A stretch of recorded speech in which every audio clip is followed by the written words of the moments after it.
matchups. I'm going to say it. I like mirror matchups. I like how crazy they can be. I like the different kind of strategies that are viable. And in the top right corner of Jaganappa, it's going to be your red Protoss player. It's ShaDoWn.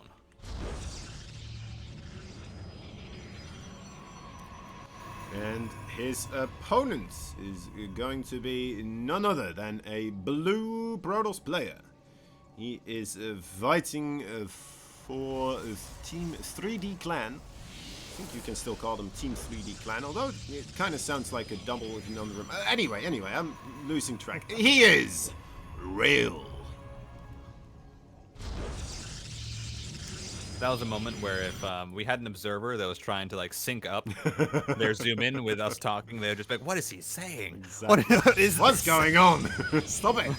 When do I zoom in?"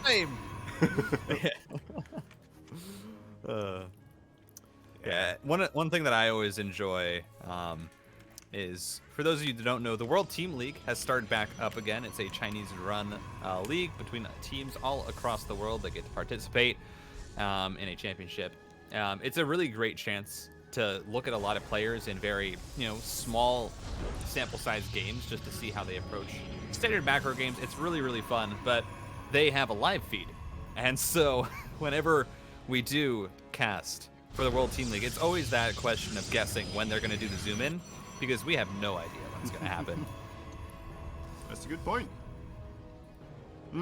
Yeah, it's always fun, especially when you don't have that communication, right, with the person doing the observing. As a caster, you just kind of have to guess. But it's fine. It's fine. When you're doing it yourself, you can make it 5 minutes if you really want to. Yeah. People tend to get upset when I do that. Yeah.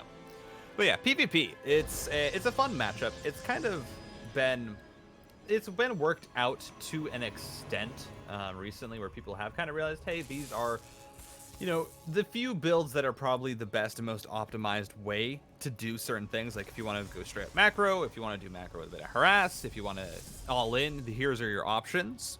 And so a lot of players can look at that and read the situation based on what they're seeing, but it still is one of the most, I think, varied matchups, just in terms of what builds are viable. Because I don't think there's something that you just can't go in PvP. Maybe it's the rock, paper, scissors kind of conundrum, right? Because in some cases, if your opponent does A, you cannot do B. But if your opponent does C, then you suddenly can do B, right? It's one of those weird ones. But yeah, we'll see how it will unfold. We've seen ShaDoWn so far with a bit more of a opening into the sentries, so he's going to be able to do some scouting with those bad boys. Rill going for the adepts initially, and some stalkers here as well.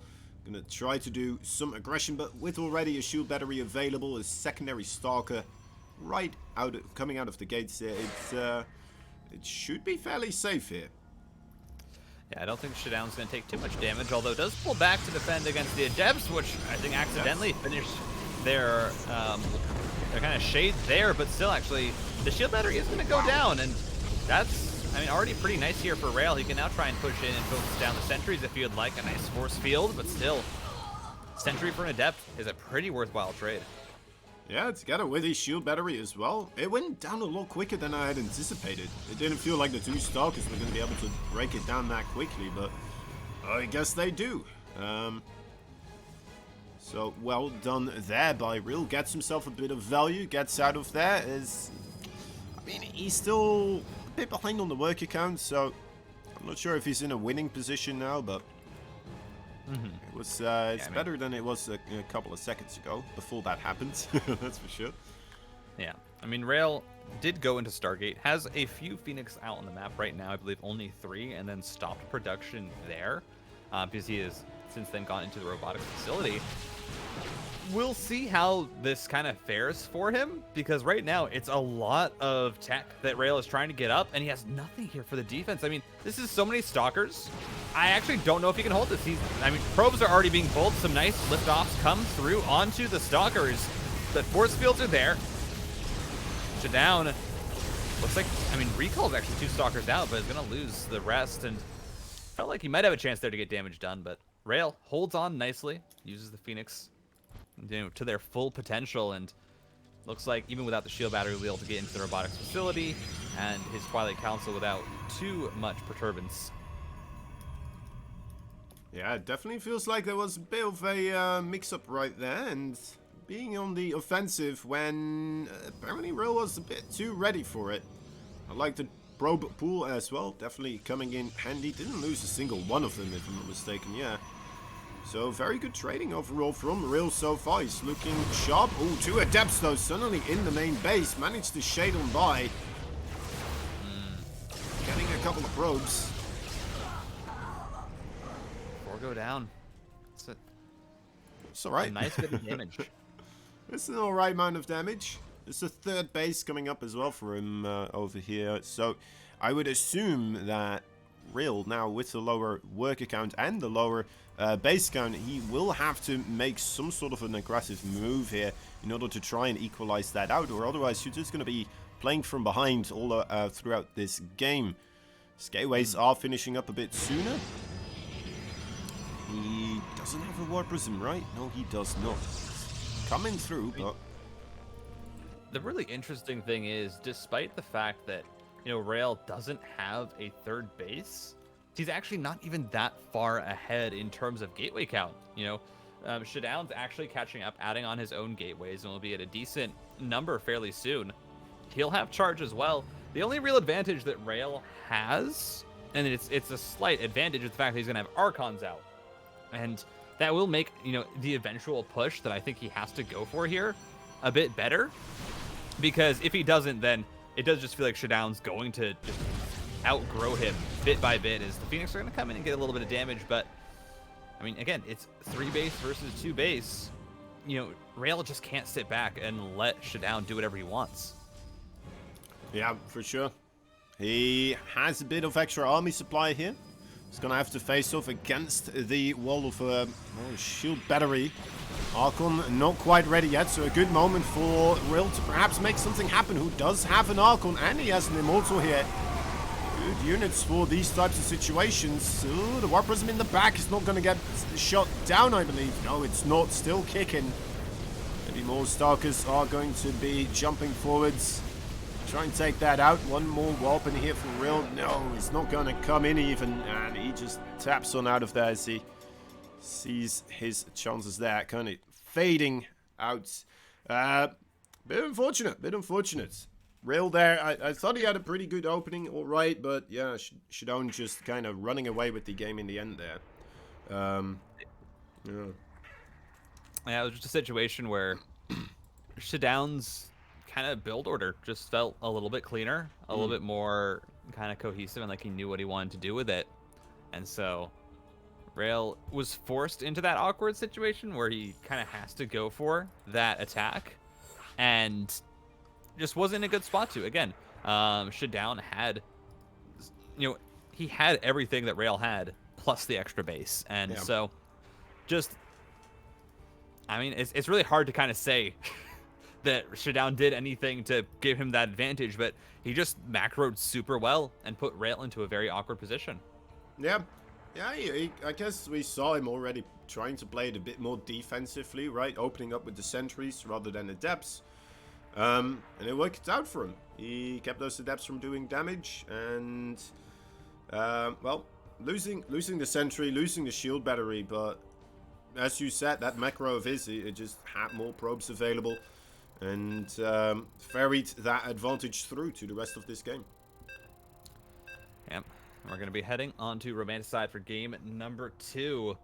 It has been a short day of 2-0s. We have had an incredibly quick series, and I mean, looking at that game 1, you might be a little bit worried that it will happen again, but we'll have to see. Perhaps Rail can pull something out here in game number 2 to bring us even.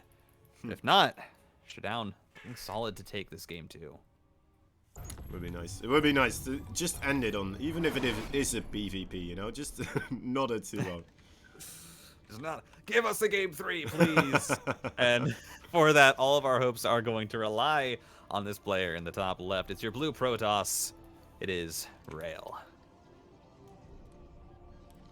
His opponent in the red, a fellow Protoss player, it is ShaDoWn.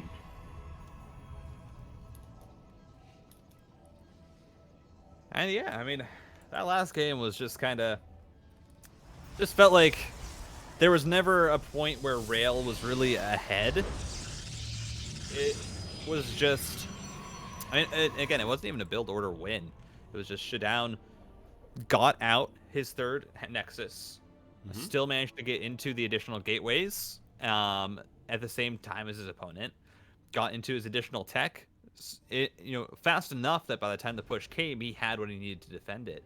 And yeah, I mean, it makes you a little bit worried for Rail because that was a pretty even game, all things considered.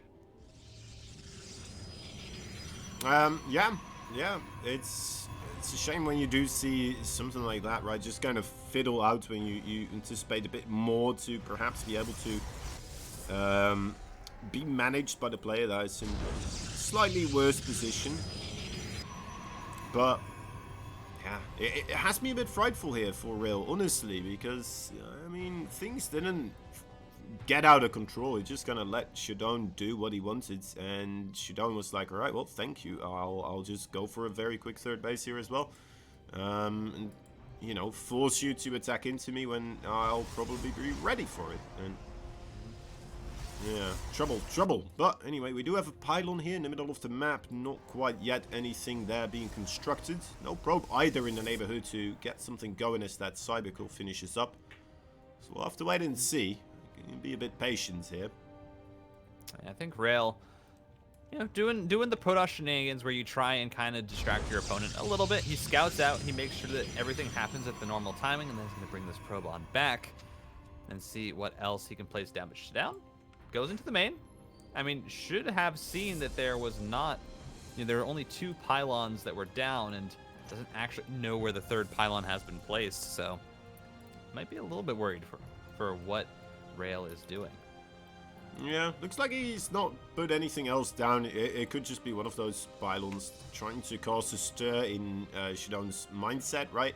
Where he's not quite sure where it is. He's going to have to scout for it, be aware of potential things going to hit him pretty soon.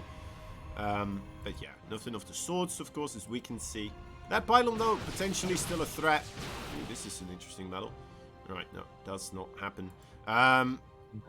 But yeah, of course you can still utilize it for an adept warping or something like that later down the line, right? Just suddenly adepts walking into that main base or natural base from you don't know quite where. It can be quite devastating.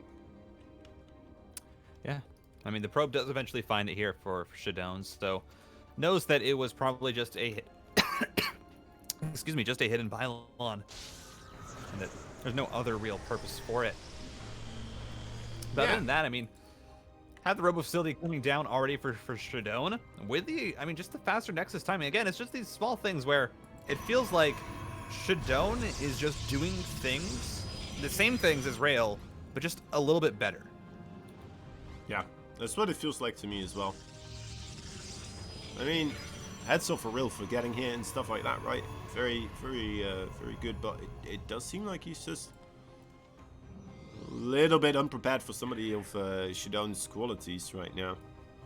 But maybe he'll prove us wrong, right? Because this is starting to look a bit interesting. That's a lot of Stalkers, mostly sentries here for ShaDoWn, with the 2 shield batteries, I'll confess, and 2 adepts as well, but we'll see. Oh, that Immortal, that is a golden unit to have in these situations, just coming out right at the exact time when you need it to. Wow, even a recall there for Rail. I don't know if he needed to be that defensive. Of course, there was the 2 adepts making their way out, but ShaDoWn completely prepared, has a slight advantage on that worker production, as his Nexus was out a bit sooner. But yeah, Blink on the way for Rail, and his own robo facility has finished up. Excuse me. I think maybe that recall was because perhaps, this is just me speculating, right? There's no way for me actually knowing this, but perhaps he saw the hallucinated Phoenix kind of travel by the pylon and only caught a slight glimpse of it. He saw the Immortal at the forefront door and he thought like, you know what, maybe I should just recall quickly here. Something's coming to my natural, not quite sure what it is. Could be a War Prism, right? Yeah. or an Oracle or something like that. Well, he's going to have to be worried about something else here, because now we do have an attack coming out for ShaDoWn. Immortal, Sentries, Stalkers, and Adepts. Immediately the probes are being pulled. I don't actually know if Rail needs to respect this that much, but he's going to do it anyway, as the force fields are actually really great to just section off a lot of these Stalkers to stop them from getting surface area. I mean, the Immortal's still alive and kicking. I don't know if Rail has quite enough. Link is not ready. All of his Stalkers are going to start to just melt away, and his supply drops drastically. 13 workers go down. He's forced to pull more. This one Immortal just doing so much work. Yeah, and with almost 20 workers going down here, that is devastating. Rail realizes GG is called. Unfortunately,